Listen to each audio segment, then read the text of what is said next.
قالا جرتن هند خيستي وانا كنا اما دور رايا في شيخ جمال علي جيلين ليبي irratti bahanii dubbatanii turan magaalaa jirtan keessatti nama gosummaadhaan gandummaadhaan deemee nama arrabsu yookaan cabsaa kaayaa yookaan immoo hanga dandeessanii birriitti baasaa lat godha biyya deebisaa jedhaniitu labsii baasanii turan waan kana hojiirra oolchuu danda'u qaba namni bakka jiru keessatti magaalaa kaayiroo tana keessa yoo namni tokko ol ba'ee arrabaa dhedheerate walii galanii achi deemanii waajjirri poolisii as jira itti fidanii lat godhanii galchuu magaalaa bakka hundi keessa namni poolisiidha maallaqa kafalee hudduu qabee wal galchuu danda'a hudduu qabee kijiba miidiyaa kana gubbaadhaa akka waan gootummaatti galgalaa ganama iyyan kanaa miti. Qarshii dhibbata kafallaan hudduu qabdee abbaa feetas gubbaa galchuu dandeessa. Seera guuttee ammas ragaa itti argannaan qaxxitaa abbaa fedhe galchuu dandeessa maallaqa achittuu. Waan kanarratti namuu irratti dalaguu danda'u qaba. Asii miti bakkuma fedhettuu ilma namaa kana namni likkii wal galchuu danda'a. Haqa walirraa qaba akka oromummaatti akka gandummaa walitti aanu namni haqa walirraa qaba. Hattaa haga hidhanii wal garafuu danda'u waliin qabna ture.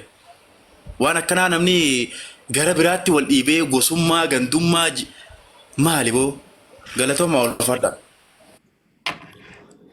Thank you so much. Abdi ati warra wala qaba kana ajaja baasirra yani abbo wanni kun dhaabbatu jedha jirra ijoolleen teessan maal jette too maal jette abdi bilisumma.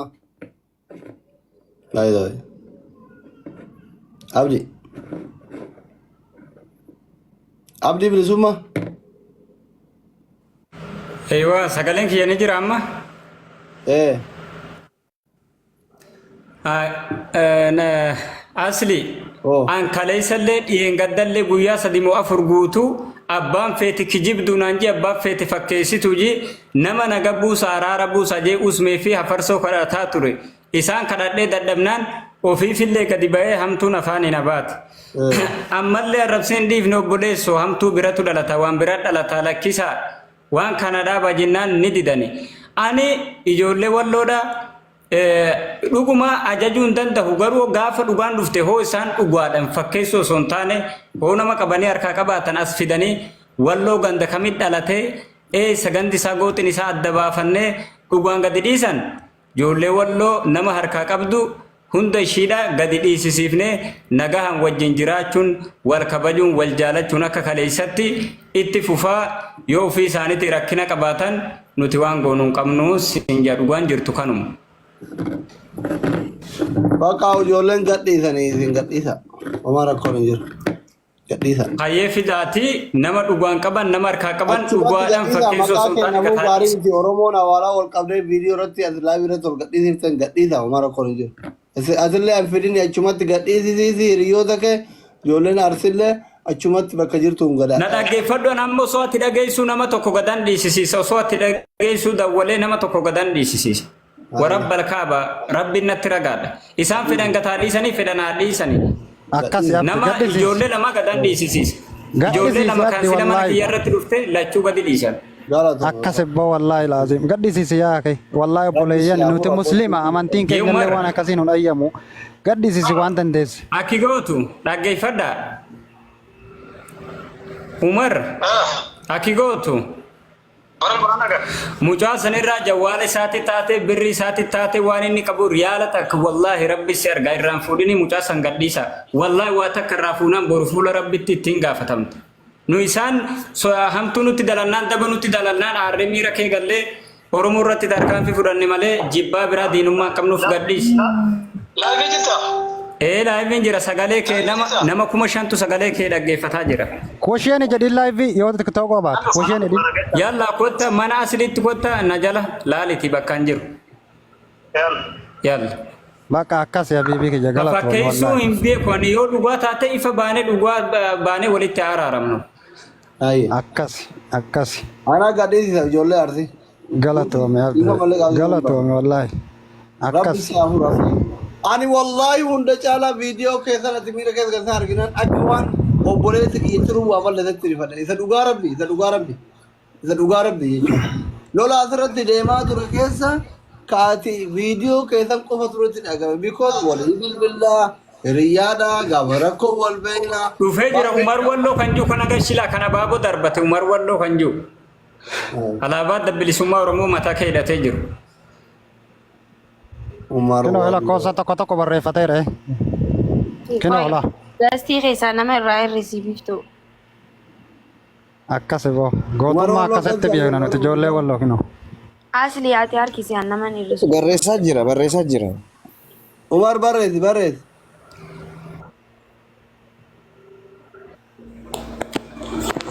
Gara bitna gaamiti. Fayyaadha. Bareeda jirtu. Jira mangittii kiyya. Girri ma miidiyaa kana gubbaa qabaa fidaa kanaan wal qabatte wal qabdaniitiin hin qabdee bira ta'aa jirta moo lafarratti wal loltan. Ati waa tokko waan namtitti himu. Ani tubii har'aadhaa mana indirishiinee nageenya qabu ijoollee qabamte sana ijoollee arutiidha. Itti bilbileen gadhiitti tofii kiyyaa bilbila itti bilbilee mana indiris keessatti otoo indiris dhaga'u. Itti gara gasheen guyyaa mana tulee isheen naga barbaannaa ijoolleen gadhiifamte akkan tunne jeeni tola jedhanii bu'an. Mana hafartoo hoonu barbaade lakkoota keessan dirga jedhe lakkoota dabaa keessan lakkoota hin dalan hafartoon jecha. Ani guyyaa har'aa naga buutaa oolee inni gallaba kana ijoollee xiqqoo laayibirra fidanii ku'a maali jechaan wajjin dalan ijoollee tanam ijoollee arusiyama walooleen tan. Maali rakkoon biyyattii Oromoo walirratti bobbaatu inni iccitii walii nyaatu takamii inni biyyattii walirratti bobbaatu takamii baay'ee tokkorana nyaatu. Dhugaa Umar galatoome Umar Sembiyeeka galatoome dhugaa asli mucaan kun dhugaa nama dhugaati. Wallaahi rabbiin arge ani waliin beeknullee lakkoofsa waliillee hin qabnu mucaa kanaanii nam jira gaafa mana hafarsoo sheenee hafarsoo lakkii waan kana dhaabii ijoollee miskiinii walitti darbuuf deema meera keessa galeetii dhaabii waan kanaa jedhee kadhatee mee maal goota jedheeni didee hayyee waan takkan barbaadu ani sihirraa hin dhimma qaba ijoollee arusirraa dhimma takkan qabu lakkoofsa kan keenaa ergi lookishinnaa ergi gaafa jedhuun biran jira jechuun mucaa kana wallaahi azim dhugaadha jechuudha. Amma gaafii kiyya Umar isin kama waliin nagaya wajjin dalagattan loluma miidiyaa irraa kana dhageettanii achitti wal loltanii wal qabdaniire.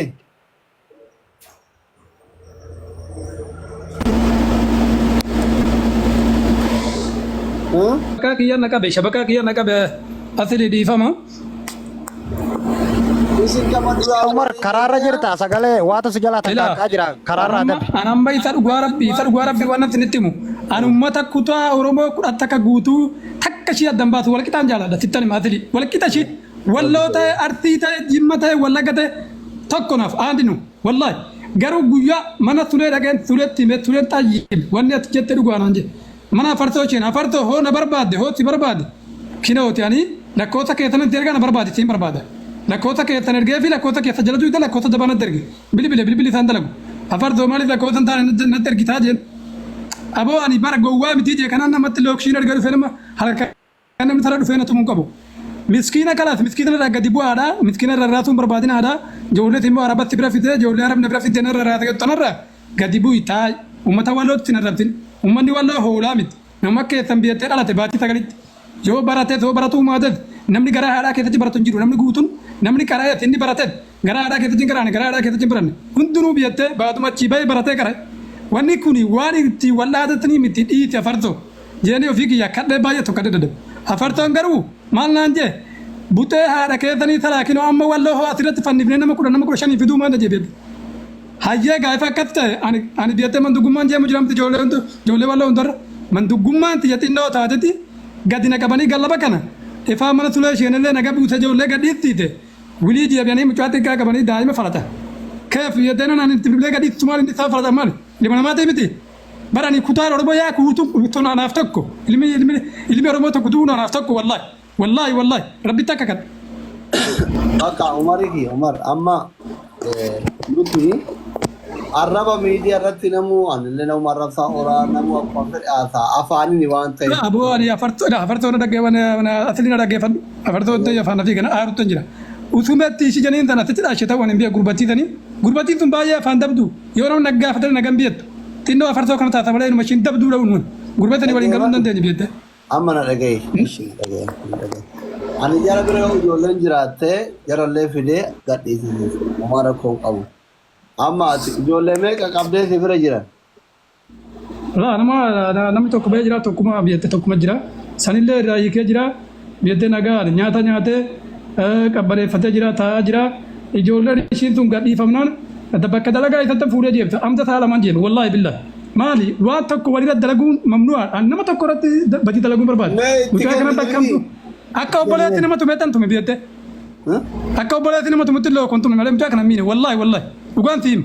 Mucaa bira dhaqi umari itti haasanii mucaa bira dhaqi itti dubbisi mucaa bira dhaqi itti dubbisi. Dubbisi lookootu akka obboleetti. Mucaa biraa jeeme jira bilbila itti jettee malee mucaa jima fudhatan dhiisee jeeme. Obboleewwan walamaantu biyya ormaa keessatti wal dararaa jirra dhuguma obboleewwan. Deebi biratti deebi.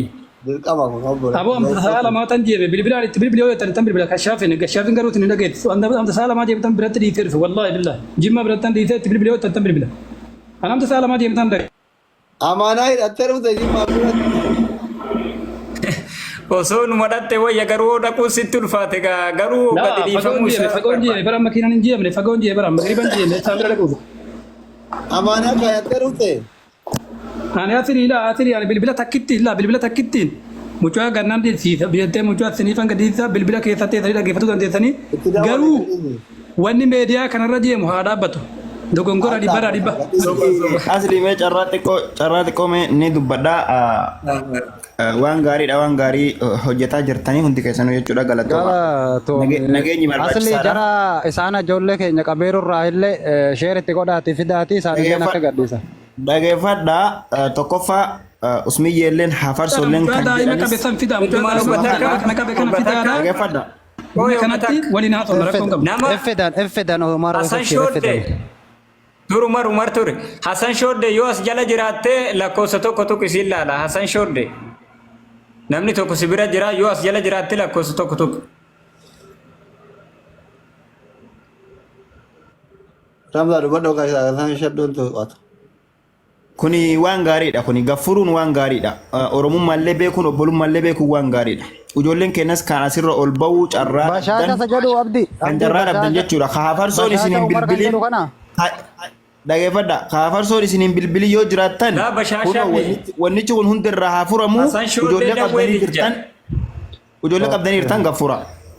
Wanni ilma namaati ni beeytanii ijoolleen ta'e akka qabdanillee kan miidhame hin jiru dhugaa rabbii dubbachuudhaaf jechuudha. Namni miidhan jirtu bakka argetti keessaan itti bilbilee keessaan itti barreessee rabbii jedhaan hin tuqina obboleeyyanii boru saalfanna boru walis saalfanna ijoollee qabda jechuudha. Boru walis saalfannaa dhiisaan tuqina qabaatumaan dhiisa.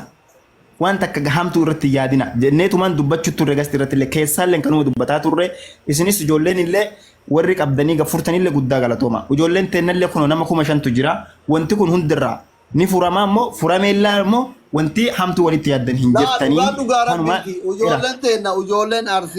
ijoolleen teena arsii yoo rabbii isin uume sodaata wanni kun nuufillee gaarii miti maqaa keenyaafillee gaarii miti. Sinigalee miti. Ijoolleen tun obboloota kenna, dhiiga kenna, gari irraa dhaydhuun jiru. Kun amma mucaa kana waan jiru. Looko akka obboleessa kiyyaatti tumere garaana nyaate. Sinigalee miti. Dirqama obboleessi babaadha. Tokkoffaa asli maa hin beekta. Ramzaan dubbata. Dirqama kun obboleessummaa dhiiga foon garaa walitti hin jabaatu. Kanaaf ijoolleen kenna ka arsii kasi koomandoo jechuudha. Yoo ijoollee walloo ilmi qal'aan tokko qabdanii isin bira jiraate amma sa'a kana gadhiisa yoo rabbi sodaata wallahi gadhiisa firanjari garuu dhiisin asili oggata kala asili oggata dur odoo gadhiisan taane laayivii kanarra dhufanidha asili laayivii kanarra dhufanii odoo gadhiisan taane laayivii kanarra dhufanii akka nuyi dhufnetti mucaa biraa qaban nu garsiisanii nuufis biyyadde itti bilbilee biyyadde viidiyoon itti haatutti nu garte gasinii dhiisa fiiti ijoollee biyyadde har'a mucaa kana biyyadde ijoollee baaletti wajjin nyaana wajjin numchaa kana ana bilbila takkaan gadhiisisuu danda'u garuu ijoollee teessanirraa dubbadhaadha ijoolleen teessan akka viidiyoodhaan dhuftee mucaa ganuu dhiiftu tanuu barbaannu waan biraa barbaannu garuu immoo daalachaa fi fakkaattonni akka taara namni asirra deemanii biyyatee rarraasaa maalii jani nuyi biyyatee ilma oromoo kanaafu anu fiigi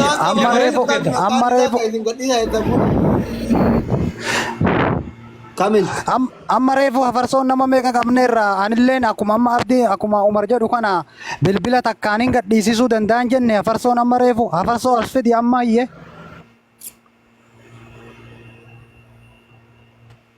Wal gadhiisa tiimni suudii kun wal beekami ma.